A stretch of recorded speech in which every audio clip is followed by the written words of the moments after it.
Hello there viewers, and welcome to a new show that I like to call Seasonal Gay Anime Spotlight. This is a show where I basically highlight the LGBT queer, things that are happening in this winter season and for every following season. So if there's a show or characters that are LGBT or queer, they will be mentioned on this show.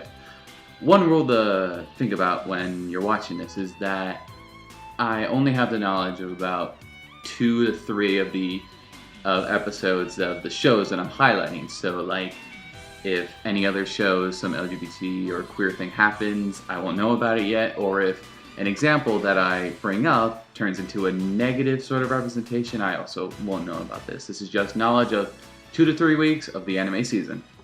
Let's start. First up, we have Yakumo from the 2nd season of Showa Ginroko Rakugo Shinju. I will pronounce that name sometime. I'm going to pronounce it right, I swear to you. Just like in the 1st season, we see Yakumo deal with the fact that he is gay in early Japan, and since now his lover is dead, he, has basically no one. And at every corner it seems like he's gonna commit some lover's suicide, but the thing that keeps him around is his adoptive daughter, his student, and his adoptive grandson. This ain't no Yuri on Ice, it's sad, depressing gayness. But hey, it's good to have the opposite sometimes. On a lighter note, we have Toru from Miss Kobayashi's Maid Dragon. Kobayashi's Maid Dragon is basically a light side of the monster girl genre, where instead of having a male as the protagonist, we have a female as the protagonist interacting with these different monster girls, who in this are dragons. And at the center of it, we have Toru, a very lighthearted and energetic dragon who, at the middle of the night, is saved and is invited to live with Kobayashi, and then she falls in love with her. And throughout every episode that I've seen so far, she's trying to tell Kobayashi how much she means to her, how much she loves her. She's in total servitude to this woman. But the great thing about it is that Kobayashi takes Toru's love seriously, in that she doesn't try to kick her out or diminish her because of it. She'll hold her hand when she's in danger, or comfort her when Toru's having some nightmares. It's enough heartwarming scenes to hit you right in the feels. And lastly, we have Echan from Scum's Wish. Scum's Wish is basically an anime about unrequited love. When you love someone, but they do not love you in turn, but you cannot get over that love.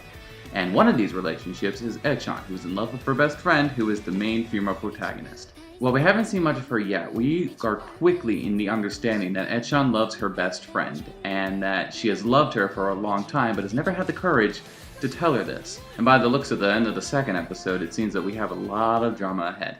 And now we end this episode with the closing segment, Shadow's Heterosexual Pick.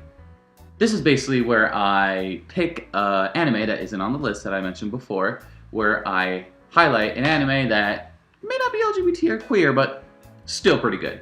And this season's one is Interview with Monster Girls. It's just another fun and innocent monster girl anime where we feature these monster girls in this world called Demis trying to fit into the school life. There's 3 students and 1 teacher.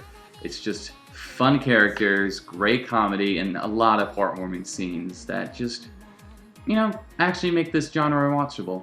Well, that's about it. That covers this first episode of the show. Did you like it? Do you have any comments on it? Were there any characters that I missed? What was your favorite character that I mentioned? Leave your comments in the comment section below, and don't forget to like and subscribe. I hope you'll tune in for more.